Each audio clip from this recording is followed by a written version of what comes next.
रेवती, बरं वाटून राहिलं का आता तुला? हा, बघू बरं. ताप गेला का? तू तू झोप. थांब, मी मी तुझ्यासाठी ना कॉफी घेऊन येतो. राधिका,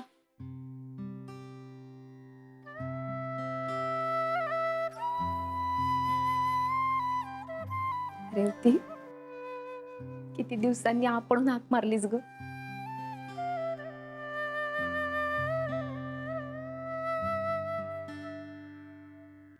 सॉरी. हे ते काय कायचे काय बोलून राहिलीस? एडी आहेस का तू? सॉरी काय? आजारी आहेस ना तू? असं नको बोलू. ह्या सगळ्याचा ताण सहन होत नव्हता ना, म्हणूनच आजारी पडले. रोज स्वतःशी भांडत होते.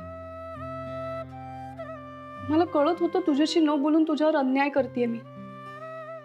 रेवती, हे बघ, आता आजारी आहेस ना तू, हे सगळं नाही बोलायचं. नंतर बोलू आपण हे सगळं. तू थांब, मी तुझ्यासाठी कॉफी करून आणते. बिस्किट खा, मग बरं वाटेल तुला.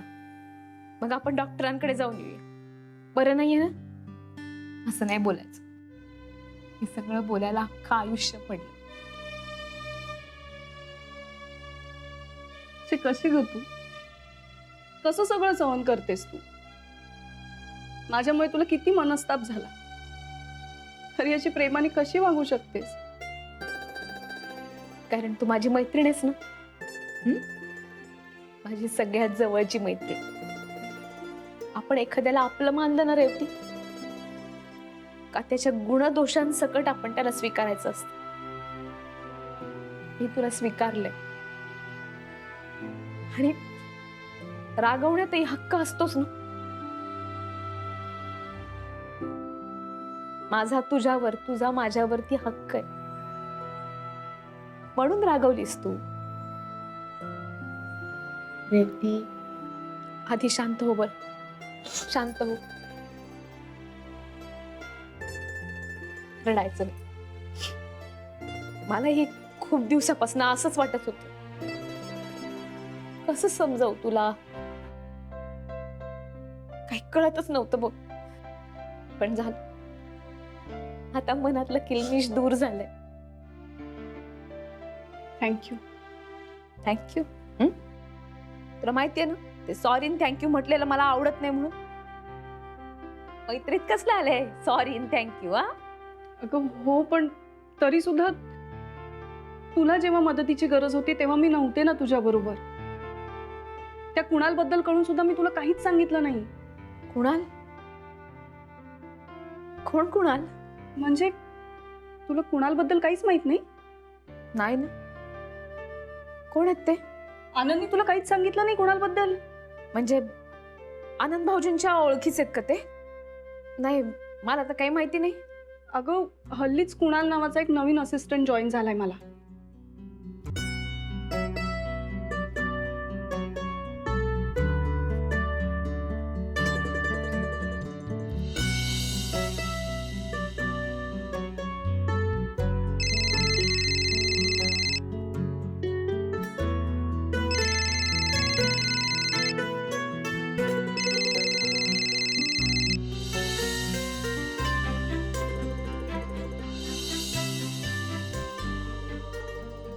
आय एम शुअर तुम्ही हिला ओळखत नसाल, कारण ही एक नंबरची खोटी आणि दगाबाज मुलगी आहे.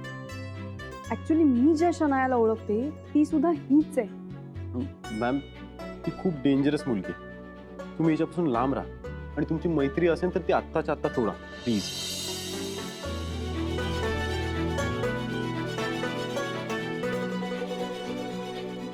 पण हा कुणालला काहीच ऐकायला तयार नाहीये.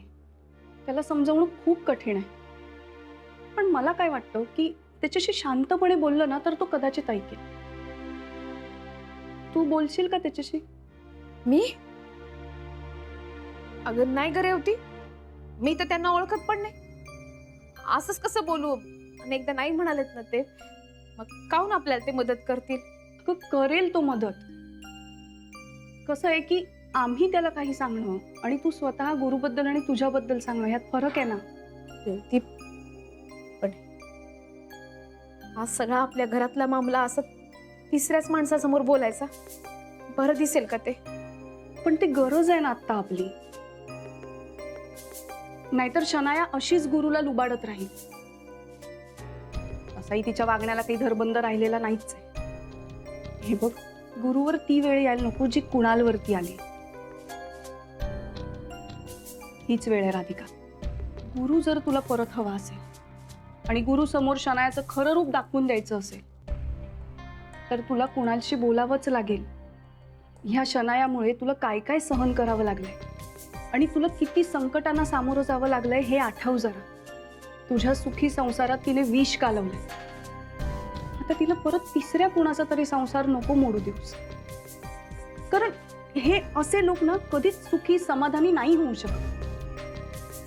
काल कुणाल होता, आज गुरु आहे. उद्या आणखीन तिसऱ्या कोणाचं तरी आयुष्य बर्बाद करेल ती. नाही हरे होती, माझ्यावरती जी वेळ आली ती माझ्या वैर्यावरती पण येऊ नये.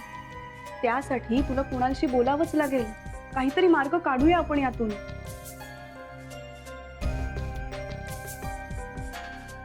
ठीक आहे, मी बोलते त्यांच्याशी. मी आजच बोलवून घेते त्याला कामासाठी, मग बोलूया त्याच्याशी. आज हं? रेवती, तुला बरं नाहीये. मी तुला अजिबात काम करू द्यायची नाही. हं?